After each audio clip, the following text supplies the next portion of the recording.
É o médico e o monstro polivalente do mundo mineral. Pode salvá-lo e matá-lo. Também conduz eletricidade, clareia roupas brancas e afasta o demônio. Seu paladar difere do das outras rochas. E tente cozinhar uma refeição decente sem ele. É impossível. Não podemos viver sem ele. O teto é sal, o piso e as paredes também. Vai explodir! Nada de energia solar e eólica. Seria o sal a incrível fonte de energia do futuro? Vamos descobrir mais sobre o sal em Como Tudo Funciona.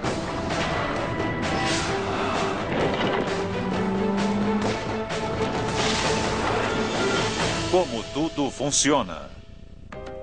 Os geólogos o chamam de halita, os químicos de cloreto de sódio. Nós o chamamos de sal. Está em quase tudo, no nosso sangue e nessa pedra. E tem 14 mil usos conhecidos. Alguns se referem ao sal como o quinto elemento, tão essencial ao nosso mundo quanto a terra, o ar, o fogo e a água. Mas o que é o sal? Embora haja uma definição técnica e química para ele, o que nós abordaremos é o composto cloreto de sódio. O sódio é um metal, o cloreto um halogênio. A proporção é de 40% de sódio e 60% de cloreto. Eles se unem e formam uma ligação iônica. Quando múltiplos sódios e cloretos se unem, formam um cubo. Quando múltiplos cubos se unem, formam um cristal. E é assim que são vistos na natureza. Agora, quais são os méritos desse pequeno cristal?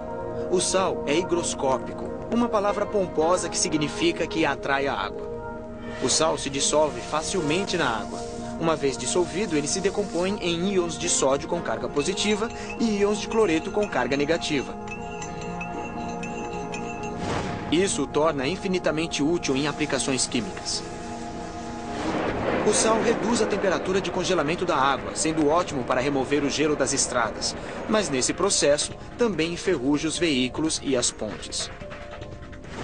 O uso mais óbvio do sal é na comida, onde é um luxo, porque tem gosto bom, e uma necessidade, porque é um incrível conservante. O que distingue o sal de outros recursos é o fato de ser naturalmente reciclável, ou seja, jamais acabará. Pense a respeito. O sal que você usa no ovo ou na calçada pode ter milhões de anos. Mas afinal, de onde vem o sal? O sal é sempre presente, na terra, no mar e até no ar. O sal cobre a terra, está em todo lado, misturado a toda a água dos oceanos que cobrem o planeta.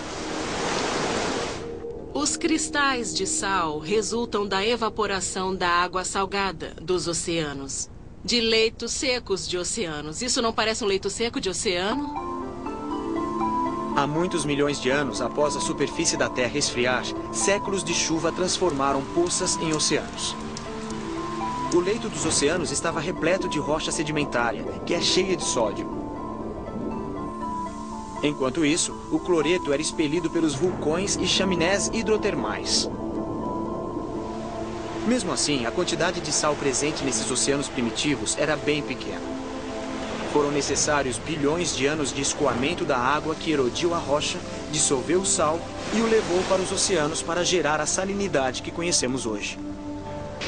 Embora varie segundo o local, a água do mar possui aproximadamente 3,5% de sal.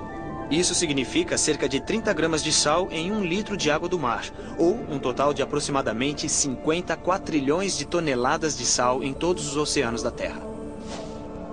Tudo bem, mas como retiramos todo esse sal de toda aquela água do mar? Extrair o sal nem sempre significa escavar. Extrair o sal marinho em grande escala exige muita paciência. E há um outro ponto essencial a esse processo: localização.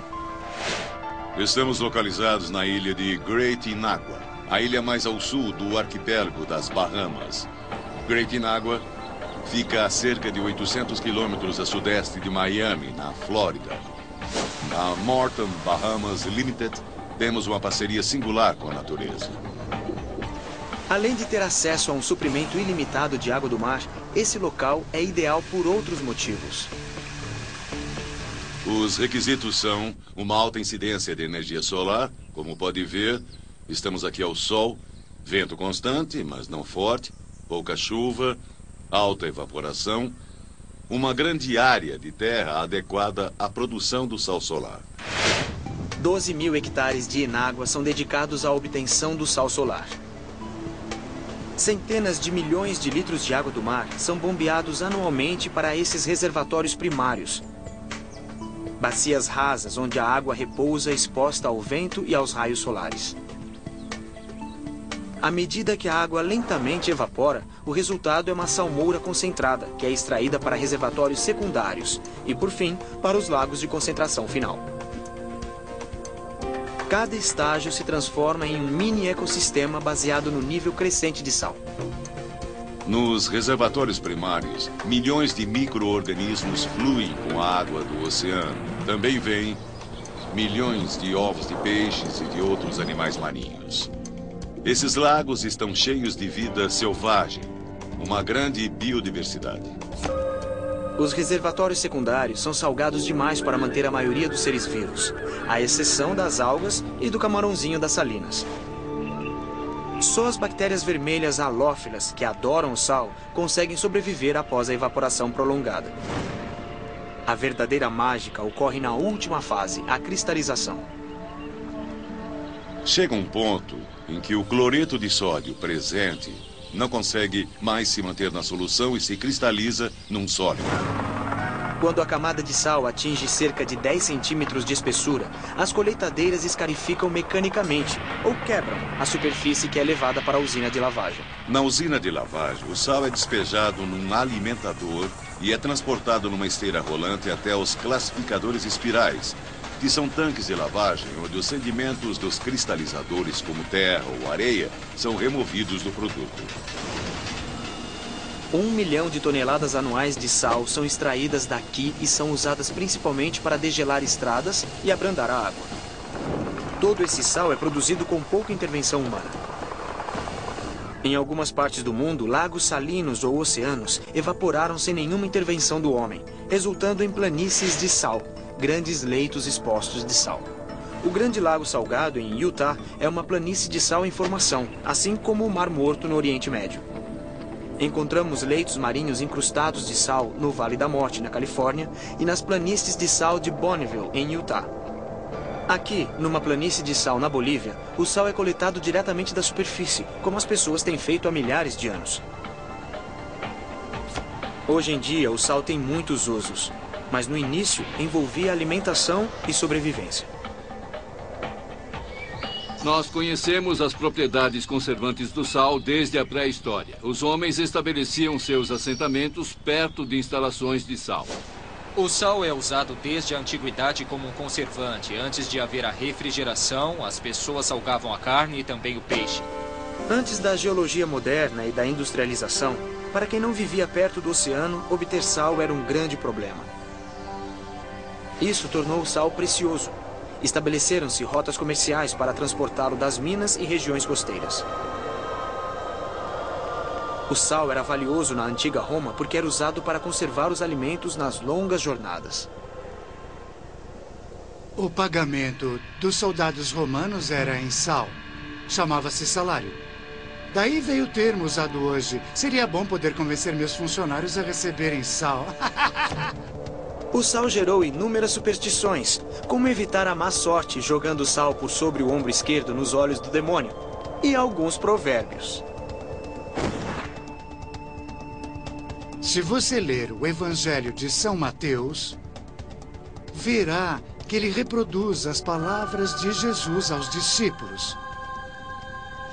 Você é o sal da terra, que basicamente tem um duplo significado. Viver uma vida com sal, com interesse. E também ser o salvador do povo. O salvador da humanidade.